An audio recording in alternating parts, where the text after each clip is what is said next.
How are you feeling? How's it going? I love Toronto. Nice. Love to hear Yes, that. let's just get that clear. Yeah. I Have you love. spent a lot of time here before? I have, yeah, Yeah. back and forth throughout the years, but I always threaten to move here. Yeah. I like the energy here. There's a lot about the city I love. Yeah. I feel like how I describe it to people that haven't been, it's like it's kind of like New York, or kind of like Chicago. Like Yeah, it kind of gives those vibes, right? mixed with Seattle, I would say, Oh yeah. Okay. and not Texas, no, No.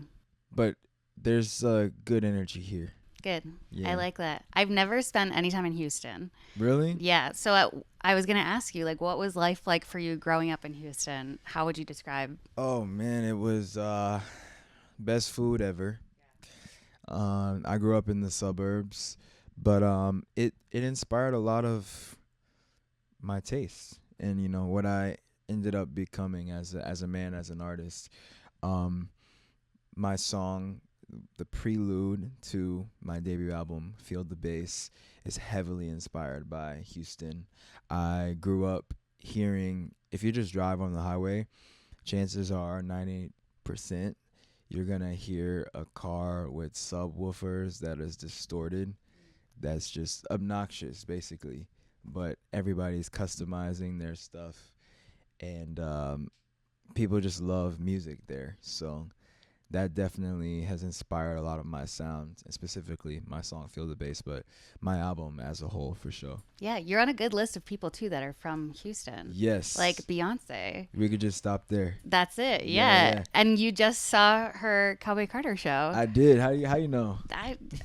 We do our research around here. How was the show? Especially because it just started. I know. I feel like I'm still processing it. Yeah. It was like so. It's so fresh. I literally just saw it. I got off the stage in New York, did a college show in Tennessee, had a really exciting shoot, and then that next day was Cowboy Carter, and then 2 days later I'm here. So I'm like still processing it, but very magical, very special. I guess it's just surreal. I think seeing somebody at that level still do their big one at a high level, and from a fan since I can remember, it's just surreal. It's like, wow, like she's still doing it and just defying all the odds, and doing things for like the first time, just like breaking boundaries. I don't know. She's just the best. It's like a living legend. She's my like Michael Jackson of today. Yeah, totally. I was going to ask too, like, what do you take from somebody like Beyonce, or just even seeing other artists perform live, that you then take into your art and your performance? I think it's like the persistence is like one of the things I'm really inspired by with B, and then also the attention to detail. My team, or maybe people that know me, might call me crazy because I'm like extremely wired on my vision, and to the point where I remember I got off stage. I'm on tour with Flo right now. I got off stage in New York, and the first thing that I said to my project manager was, "Yo, are we locked in for like the album trailer shoot?" And he was like, "Josh, you realize you just walked off stage," but that was the first thing I thought of. But I think just like the care and the passion about the art sometimes feels dead. But artists like her and Michael Jackson and Aaliyah and Brandy and other artists I love really had that love, that real love for the art. And that's the reason I even was an artist. It wasn't so I can make TikToks, it wasn't so I can do get ready with me's on Instagram story, but it was to create art and pour myself into something and share that with the world. Yeah. Do you find that almost like holds you back in a way, where it like feels like a job then when you do have to do the social media and like promote yourself through all of that? Or can you like turn that into art in itself?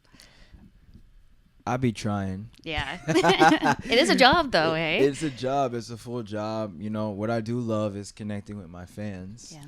That's the internet, social media makes it really easy for that, in the way like in the past, back in the day, it wasn't as much of a thing, which I think is also what made the era of music maybe a little bit more exciting back then is you never knew when you were going to see your favorite artists. You had to actually buy tickets to see them, but outside of that, it was maybe TV, newspapers, whatever. Now you could just click my Instagram story at Josh Levi, and you'll see the sushi I like. Yeah. See that you're at Beyonce. See, there you go. You know where I was at. You know what I was doing. So it's cool. I mean, I love that I can connect with fans. I be trying my best, but like I said, I more so just love the music side of it. But sharing myself is something that I'm continuing to like figure out. Yeah. Does that feedback that you get from fans, does that ever influence the music that you then make? 1000%. I'm always, I say this all the time. I'm always thinking about my fans, and I can hear their voice in my head when I'm doing mostly everything. Yeah. And I can even hear the things that they complain about. Before they even say it. Before they even say it. Like, Josh, post more, or where's the album? That's the biggest one. Where's the album? But the good news is the album is here. It's almost here. It's done. In my phone, I listen to it. That's all I listen to right now. Oh, yeah? All I'm listening to is my debut album. I'm so excited about it. It's my most prized possession. I feel like it's my biggest accomplishment to date, and I'm so excited to share it with the world. What is it about the album that makes you say that? That's a good question. It's really, really thought out. I think that is what makes it special. This is not some rinky-dink, last thought type of situation. This is something that I've really, really thought out, and I've taken serious in terms of the concept, the world that I'm building, the character. I'm building a world, which I love to do as an artist, and that's my favorite thing of my favorite artists that they've done, and I think that's what makes it special for me. Nice. Does it feel like you had to rush at all, or were you really able to take your time and just put it together? I'm the type of artist where it feels like I never have enough time, no matter how much time I'm given. But I'm really grateful. Like, for the longest time, a debut album was kind of like scary to me. I've only put out EPs, and even the EPs I put out, they were called Disc 1 and Disc 2. They were pretty conceptual, but I knew I wanted my debut album to just be a movie, And so I was waiting forever, like, God, what is this? What is this gonna be? Like, what is this concept? What is this energy? And one day it clicked to me, and I was like, yes, I got it. But I felt like I was waiting for some time to just be hit with like that inkling from God of like exactly what I wanted to say on this debut album. Wow. How did you know that was it?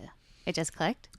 I was driving on the highway, and I remember I called my mom, as many of us do every now and then, and I was like, I think I got it, and I explained it to her, and I just was talking a lot, and then I just shut up, and then I was just listening. I was like, let me see what's she gonna say, and she was like, wow. Now granted, she's my biggest fan, so it's not like I could say much and she won't say that. but yeah, I knew in that moment I could see the visual. I was like literally driving, I was on the highway, and it kind of all connected for me, and I was like, yeah, this is it. I was unsure for a little bit, because like, you never know what's the right thing to do, if something is too conceptual or if you just should be more simple. But I think in the end I wanted to really land on something that I could walk away and be like, that was as authentically Josh Levi as it could be in that era. Nice. So. Yeah, then you can have no regrets, right? If you're just... No regrets. No regrets. That's a beautiful spirit. Do you have a bachelor's degree of science in business and finance? Is that true? Are they finding these things out? Wow. That's yes. crazy. I do, yes. That's sick. What made you want to go for that, and how does that, go into your whole business mindset? I was about to say, I don't know if people know this, but it may be known, but I'm nerdy. I'm pretty nerdy. So I graduated high school like a year early, and I really just signed up for the most insane, kind of stupid thing. I just went straight into college while like on tour. I would never do it again. I don't know why I did those two at the same time. It was so stressful. I was fighting with professors while doing sound checks and stuff. But I think for me, I just always want to learn. I always want to be the most optimum businessman that I can be. And for me, it is about the art and it's about the music. But I really want to make an impact. And sometimes you can't fully make an impact without understanding people and the way the world goes round. And so for me, it was more so about that. Like, I have so many passions. I'm just a creative person. So, maybe one day it's like interior design, it's apparel, it's a clothing, it's a capsule collection. I have so many ideas in my brain. So the business degree was more so, how can I be creative on the business side in terms of how I structure what I'm ambitious about. And yeah. Yeah. If I show you a photo, can you tell me the story behind it? Oh, Lord. Jump scare. Oh, my God. Wow. You guys really do research and you dig really, really deep. Maybe share it to the camera. Okay, yeah. Gorgeous. This beautiful photo right here. This was, I think, when I first... This is crazy. This is I believe this is when we first drove to LA from Texas. Okay. It's me and Normani, and both of our moms and us together drove from Texas to LA, just to chase a dream. Wow. Together. How did you guys meet? Like, because you've known each other for a very long time. Yes, as you can see. We met in Texas, in Houston, just like locally, the same dance school, the same like vocal coach, and we both were hungry and loved music, and we found ourselves in the same world with similar passions, and we drove from Texas to LA.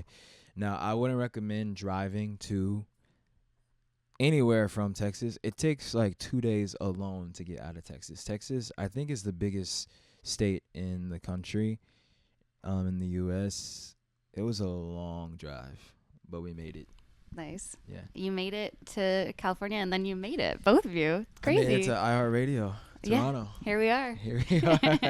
Incredible. Thank you so much for hanging out today. It's been nice to get to know you. Thanks for having me. Appreciate it. You can keep that.